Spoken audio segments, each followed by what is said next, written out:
श्री पुरुषोत्तम मास महात्म्य अध्याय 6. श्री गणेशाय नमः. श्री सरस्वती नमः. श्री सद्गुरुभ्यो नमः.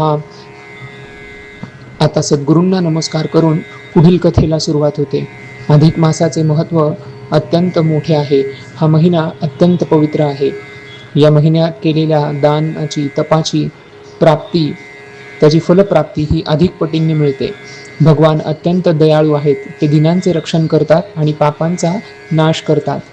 पुढे लक्ष्मी देवी विष्णूंना विचारतात की दीपदान केल्याने काय फळ मिळते ते मला सांगा. त्यावर भगवान सांगतात की दीपदान हे अत्यंत पवित्र कर्म आहे. जो कोणी मोठे पाप करेल किंवा ज्याने मोठे पाप केले असतील, ज्याच्या हातून ही पापे घडली असतील, त्याला यातून मुक्ती मिळते. ज्याच्या हातून पितृहत्या, गोहत्या, ब्रह्महत्या, गुरुचा अपमान, असत्य बोलणे, कृतघ्नता किंवा इतर कोणताही दुराचार केलेला असेल तर अशी सर्व पापे दीपदानाने नष्ट होतात आणि तो मनुष्य विष्णू लोकात जातो, यात संशय नाही. पुढे भगवान सांगतात की अधिक मासात श्रद्धेने दीपदान करावे. रोज सकाळी स्नान करून देवपूजा करावी आणि तुपाचा दिवा लावावा. नंतर हा दीप योग्य ब्राह्मणाला आदराने दान द्यावा. हे व्रत पूर्ण महिनाभर करावे. ज्याने हे व्रत केले त्याचे पाप नष्ट होते आणि त्याला आयुष्य, आरोग्य, संतती आणि सुख मिळते. अपमृत्यूपासून तो मनुष्य दूर राहतो आणि त्याची संकटे दूर होतात. या ठिकाणी स्नानाचेही फार मोठे महत्त्व सांगितले आहे. ज्यांना शक्य असेल त्यांनी नदीत, सरोवरात आणि अन्य पवित्र स्थळी स्नान करावे. शक्य नसेल तर विहिरीवर किंवा घरी सुद्धा मनोभावे स्नान करावे. यामध्ये भाव आणि श्रद्धा महत्त्वाची आहे. या स्नानानंतर देवपूजा आणि दीपदान महत्त्वाचे आहे. याबाबत या अध्यायात पुढे कथा सांगितली जाते. ती कथा म्हणजे अशी. पूर्वी सरस्वती नदीच्या तीरावर सुशर्मा नावाचा एक ब्राह्मण राहत होता. तो अत्यंत गरीब होता, पण तो धर्मशील होता. तो रोज भिक्षा मागून आपला संसार चालवत असे. त्याची पत्नीही त्याला साथ देणारी अत्यंत सद्गुणी अशी होती. त्याच्या घरी आलेल्या अतिथींचा तो नेहमी सत्कार करीत असे. स्वतः उपाशी राहून इतरांना अन्न देणारा असा तो सच्छील ब्राह्मण होता. सुशर्मा रोज सकाळी स्नान करून जप ध्यान करत असे. नंतर भिक्षा मागून आणलेले अन्न अतिथींना देऊन मग स्वतः खात असे. तो रात्री हरिनामाचे कीर्तन आणि जागरणही करीत असे. अशा प्रकारे अत्यंत श्रद्धेने तो जीवन जगत होता. एका दिवशी अधिक मास आला. तेव्हा सुशर्माने विचार केला, माझ्याकडे दान करण्यासाठी काहीच नाही, तर मग मी कसे पुण्य मिळवू. तो खूप चिंतेत पडला. एके दिवशी त्याने पुराणात दीपदानाचे महत्त्व ऐकले. त्याला समजले की अल्प साधनांतही हे व्रत करता येते. मग त्याने ठरवले की आपण दररोज दीपदान करायचे.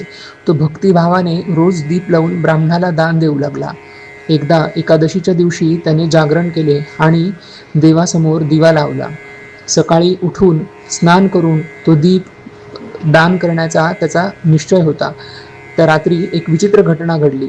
घरात एक मांजर आणि एक उंदीर होता. दीपाची ज्योत संध्याकाळी म्हणजे रात्री झोपल्यानंतर जेव्हा मंदावली, तेव्हा उंदराला पाहण्यासाठी किंवा त्याला पकडण्यासाठी मांजर इकडे तिकडे पळत होती आणि तिचा धक्का लागून त्या दीपाची ज्योत प्रज्वलित झाली, उजळली. त्यामुळे दीप पुन्हा तेजाने पेटला. त्या क्षणी एक अद्भुत घटना घडली. मांजरासाठी आकाशातून एक दिव्य विमान आले आणि त्या मांजराला त्या विमानात बसून ते विमान घेऊन जाऊ लागले. हे पाहून सुशर्मा आश्चर्यचकित झाला. त्याने देवदूतांना विचारले की हे पुण्य मांजराला कसे मिळाले. तेव्हा देवदूत म्हणाले की मांजराच्या धक्क्याने दीपाची ज्योत वाढली, ती प्रज्वलित झाली, त्यामुळे तिला दीपदानाचे पुण्य मिळाले. इतक्या छोट्या कृतीनेही तिला मोक्ष प्राप्त झाला. हे ऐकून सुशर्माच्या डोळ्यात पाणी आले. तो भगवंताला प्रार्थना करू लागला, मी इतका प्रयत्न करूनही मला काही मिळाले नाही, पण हे मांजराला इतके मोठे फळ मिळाले. त्याची भक्ती आणि भावना पाहून भगवान विष्णू प्रसन्न झाले आणि त्यांनी दिव्य रूपात त्याला दर्शन दिले आणि त्याला विमानात बसवून विष्णू लोकात घेऊन गेले.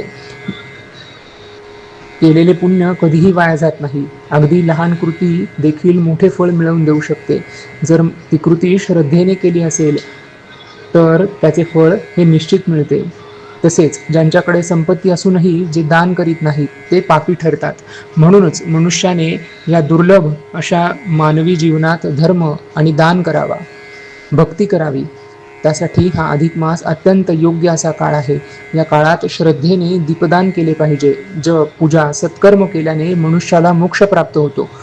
भगवान श्रीकृष्णांनी लक्ष्मी देवीला हा पुरातन इतिहास सांगितला आणि या अध्यायात पुढे श्रोत्यांना सांगितले जाते की या व्रतावर विश्वास ठेवून ते आचरणात आणावे. भावनेने केलेली पूजा भगवंताला प्रिय असते. अगदी साधी तुळशीपत्र जरी तुम्ही भगवंताला वाहिली तर त्या तुळशीच्या पानाने देखील भगवंत संतुष्ट होऊ शकतात. त्यासाठी तुमच्याकडे खूप पैसा, संपत्ती असली पाहिजे असं काहीही गरजेचं नाही. अशा प्रकारे अधिक मासाचे महत्त्व या 6व्या अध्यायात वर्णन केले आहे. इति श्री पुरुषोत्तम मास महात्म्ये 6ठ अध्याय समाप्त.